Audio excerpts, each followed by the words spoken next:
नमस्कार, खबर control news में आपका स्वागत है। आज हम लक्ष्मीनगर विधानसभा से कांग्रेस पार्टी के लोकप्रिय समाज सेवी व नेता प्रिंस शर्मा जी से क्षेत्रीय मुद्दों पर सीधी बात करेंगे। शर्मा जी, खबर कंट्रोल न्यूज में आपका स्वागत है सर।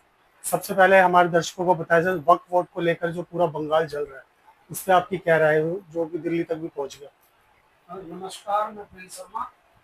देखो, ये वक्फ बोर्ड जो है एक आज से नहीं, काफी पुरानी एक संस्था है। बिल्कुल। जब से हिंदुस्तान बना है तब से एक संस्था है मुस्लिम समाज की, और ये पूरे भारत में संस्था फैली हुई है। हर स्टेट के अलग अलग इनकी पॉलिसी है, अपनी अपनी पॉलिसी है। संस्था का एक अपना अधिकार है कि उसमें क्या इन्होंने कौन सी जमीन, कहाँ जमीन में सुनिश्चित की हुई है। लेकिन मैं इस चीज में ये कहना चाहूंगा, दोनों पक्ष की सोचते हुए, कि भाई ये जो अब कानून लाए जा रहे हैं उसमें ये वक्फ बोर्ड जो है मुस्लिम की समाज के लिए, उत्थान के लिए, उनकी तरक्की के लिए, और उसमें गरीब कुचली महिला बच्चों के भविष्य के लिए, उनके काम के लिए ये वक्फ बोर्ड बनाए गए, और वो उसमें काम भी करते हैं। सलाह ये है कि अगर उसमें कोई काम नहीं कर रहा तो उस पर शिकंजा कसने की जरूरत है, लेकिन इस पर नया कानून बनाने की कोई आवश्यकता नहीं थी। बिल्कुल। क्योंकि अगर उसमें मान लो कोई वक्फ का चेयरमैन है या उसका प्रेसिडेंट है या सेक्रेटरी है, यहाँ के उसमें नुमाइंदा है सरकार का कोई, तो वो सब मुस्लिम है। जो एक वक्फ बोर्ड के अंदर वो होता है, जैसे हिंदू समाज में कई चीज होती है उसमें मुस्लिम को नहीं लिया जाता, तो ऐसे उनका अपना भी है, अधिकार है, कोई बात नहीं। लेकिन हाँ, उसका कहीं मिसयूज हो रहा है, उसकी चीजों में कोई गलत हो रहा है, कोई भ्रष्टाचार हो रहा है, उस पर तो कानून होना चाहिए। लेकिन इस पे बिल पास करके नया कानून बनाना, तो ये मेरे समझ से बाहर है, और हम लोग इसका विरोध करते हैं। वहीं सर, भारतीय जनता पार्टी का ये मानना है कि वक्फ बोर्ड से गरीब मुसलमानों को फायदा होगा, जो कि पहले नहीं हो रहा था। ऐसा आप मानते हो? देखो, गरीब वक्फ बोर्ड से फायदा नहीं हो रहा तो मुस्लिम लोग उसकी आवाज खुद उठाएंगे। क्या उसकी कंप्लेंट है आप लोगों के पास आ रही है, या सिर्फ अंबानी जी की कोठी पे वक्फ बोर्ड का जमीन पे वो बनी हुई है, तो क्या इस वजह से बचाने की, बिल पास करने की कोशिश की जा रही है अपने दोस्तों को बचाने की? मुझे ये समझ में नहीं आता कि देश हमारा रोजगार की बात करे, विकास की बात करे, अस्पतालों की बात करें, इलाज की बात करें, मेडिकल की बात करें, पढ़ाई की बात करें, इंजीनियरिंग की बात करें, इसरो की बात करें, विज्ञान स्पेस पे जाने की बात करता है, ये लोग कब्रिस्तान खोदते हैं। ये लोग वक्फ बोर्ड की जमीन को खोदने की बात करते हैं, पुराने इतिहास में घुस के उसको उखाड़ने की बात करते हैं, हिंदू मुस्लिम कराने की बात करते हैं, धर्म की राजनीति करते हैं। आज हमारे देश को बर्बाद करने में नंबर 1 का हाथ है संघ का और मोदी जी का, इस भारत सरकार का, जहाँ जगह जगह इस वजह से आज दंगे हो रहे हैं। और जब मनमोहन सिंह जी 2015 की सरकार छोड़ के जा रहे थे, तो उन्होंने 3 महीने पहले अपने भाषण में कहा था, जनवरी के, कि ये जब मोदी जी इस देश के प्रधानमंत्री अगर गलती से बन गए तो देश बर्बाद होने की कगार पर आ जाएगा, और वो आज उनकी बात सच होते नजर आ रही है। उन्होंने पहले ही भविष्यवाणी कर दी। बिल्कुल भविष्यवाणी करती थी। वो देश की अर्थव्यवस्था को बहुत अच्छी तरह से पहचानते हैं। हमारी जीडीपी इतनी गिर गई है, हमारा टॉप 10 में जो नाम था वर्ल्ड में, आज उसमें से बाहर हो गया। ये कितने शर्म की बात है। इस चीज पे काम करना चाहिए, विदेशी राजनीति पे काम करना चाहिए। ये क्या तुम गड़े मुर्दे उखाड़ने में लगे हो? किसी रोजगार की बात नहीं करते, शिक्षा की बात नहीं करते, मेडिकल हमारा कितना पिछड़ गया उसकी बात नहीं करते। इतनी नौकरियां खाली है देश के अंदर, वो भरी नहीं जा रही है आपसे। तो ये क्या कर रहे हैं? ये औरंगजेब निकाल लाते हैं, ये वक्फ बोर्ड निकाल लाते हैं, ये जमीन है वो निकाल लाते हैं, अरे इतिहास निकाल, पुराने ये सब चीजें निकाल रहे हैं। धरोहर है देश की, सब हमारे देश के लोग हैं। तो इस पे काम करना बड़ा वो है कि बहुत गलत राजनीति चल रही है हमारे देश का, बेड़ा गर्क होने पे है इस समय सरकार, भाजपा सरकार।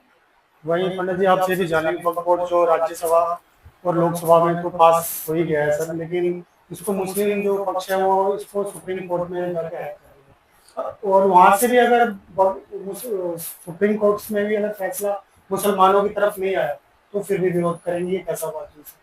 देखो, सुप्रीम कोर्ट है, सर्वोपरि सर्वोच्च न्यायालय है, उसका मान सम्मान रखना चाहिए। लेकिन आज सुप्रीम कोर्ट हो चाहे कोई भी हो, वो सब सरकार के अधीन है। आज वो उनके दबाव में कहीं ना कहीं ऐसे प्रेशर में कोई ना कोई निर्णय ले लेते हैं। उपराष्ट्रपति, राष्ट्रपति सब इन्हीं के लोग हैं। तो सुप्रीम कोर्ट है, उस पर लोगों का विश्वास है। मुस्लिम जो लोग जा रहे हैं उन्होंने उस पर विचार भी करा है। अब देखो क्या निर्णय आता है। तो मेरे हिसाब से सुप्रीम कोर्ट कोई ऐसा निर्णय देगी जिसमें किसी भी पक्ष को कोई विरोध नहीं होना चाहिए। जब से देखिए सर भारतीय जनता पार्टी बनी है, दिल्ली में रेखा गुप्ता की सरकार आई है, कुछ चंद महीने ही हुए हैं कि देखिए सीलमपुर में हत्या कर दी जाती है हिंदू परिवार के लड़के का। इसको लेकर हमारे अध्यक्ष को क्या कहना चाहिए? देखो, ये बहुत शर्म की बात है कि दिल्ली में इस तरह से एक मुस्लिम परिवार ने हिंदू की हत्या करी है। क्या कारण रहा है उसके पीछे, क्या दुश्मनियां रही हैं पीछे? कई टाइम से मैंने जो सुना है, जितना मुझे नॉलेज में न्यूज के माध्यम से पता लगा है कि कुछ दुश्मनी पुरानी चली आ रही थी। अच्छा, वो हिंदू का बच्चा मरा है, बहुत अफसोस की बात है। मुस्लिम का भी मर सकता है, किसी का भी हो सकता है, ये दुश्मनियों में किसी का भी बच्चा मर सकता है, लेकिन ये बहुत गलत है। ये हमारी ये दर्शाता है कि सीएम हमारी जो दिल्ली की रेखा गुप्ता जी हैं, वो हमारी की जो पुलिस व्यवस्था है, जो एडमिनिस्ट्रेशन व्यवस्था है, वो कहीं ना कहीं चरमरा गई है, वो इनके कंट्रोल से बाहर हो गई है।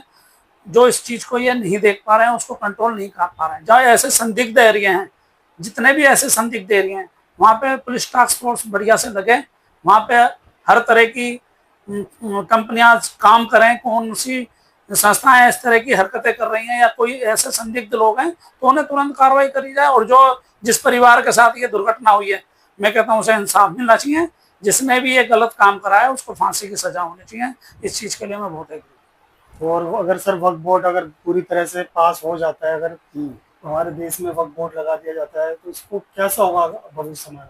देखो, वो तो देखो कुछ भी हो सकता है। देखो, हर धर्म है, हर कोई अपनी जंग के लिए, लड़ाई करने के लिए तैयार बैठा। लेकिन मैं कहता हूँ जो सुप्रीम कोर्ट बोलती है उस पर संशोधन करें, और अभी तो फैसला आने दो। उससे पहले हम क्या जवाब दे सकते हैं इस चीज का, क्योंकि सुप्रीम कोर्ट देश की सर्वोपरि संस्था है और उसका सम्मान करना हम सबका फर्ज है, चाहे वो कोई सी भी संस्था हो।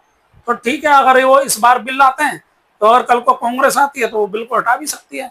ऐसी कोई बड़ी बात नहीं। कांग्रेस ने, राहुल जी ने कहा भी है कि अगर ये बिल लग भी जाता है और नहीं चलती किसी की, तो कई राज्यों में जहाँ सरकार, वहाँ वक्फ बोर्ड के बिल के लिए पास नहीं होने देंगे। तो ममता सरकार है या और भी कई सरकारें, अलग अलग सरकार, विपक्ष के लोग काफी लग जगह नहीं चाहते इस तरह के दंगे भड़के या लोगों की बात है। हाँ, उसमें अगर करना है तो सुधार करने की जरूरत है। अगर कहीं उसमें काम नहीं हो रहा, गरीबों को उसमें सहायता नहीं मिल रही, तो उसके लिए काम करने की जरूरत है। उस पर एक कमेटी बनानी चाहिए।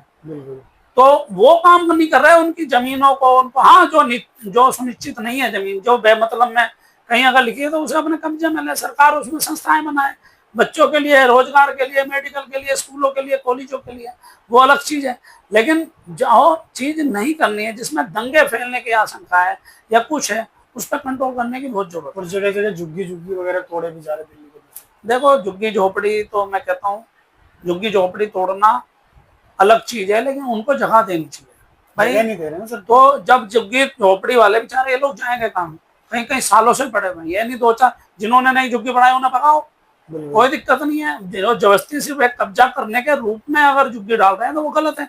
लेकिन जो कई वर्षों से झुग्गियां पड़ी हैं, कहीं कहीं 10-10, 20-20, 30-30 साल हो गए, तो वो लोग अब दिल्ली के पास ही हो गए। अब उन्हें कहाँ जाना चाहिए? हाँ, और दूसरी इसमें एक चीज जोड़ूंगा, जो बांग्लादेशी ने झुग्गी तोड़ी, उनको सुनिश्चित करें, उनको बाहर करें। उनको तो कोई भी बर्दाश्त नहीं करेगा कि वो दिल्ली में आए कैसे। पहले तो आए कैसे भाई? दिल्ली में तो आए, उससे पहले तो कितनी बॉर्डर पड़ते हैं, कितने राज्य पड़ते हैं, ये यहाँ कैसे पहुंच गए? तो ये जब सेंट्रल गवर्नमेंट की वो है, 10-12 साल में इतने लोग आ गए, कहाँ से आ गए? तो भैया पहले उन्हें सुनिश्चित करो। बांग्लादेशियों को तो भगाना चाहिए। इसमें मेरे हिसाब से कोई भी देशवासी नहीं कहेगा कि बांग्लादेशी यहाँ बसे। दूसरी, यहाँ का जो इंडिया का जो आदमी है, और वो बसा हुआ है 15-15, 20-20 साल से, 30-30 साल से झुग्गियां बसा के, राशन कार्ड उनको राशन कार्ड है, सब कुछ है, उनसे तुमने यूज करा, उनके घर परिवार बच्चे पढ़ रहे हैं, तो वो कहाँ जाएंगे बेचारे? तो उनको स्कूलों में एडमिशन दिया जाए। उन झुग्गी वालों को, जो इंडियन झुग्गी वाले हैं, जो मजदूर हैं वाकई और कई सालों से रह रहे हैं, उनको रहने की जगह देनी चाहिए, चाहे कितनी भी जगह उनके मुताबिक देनी चाहिए।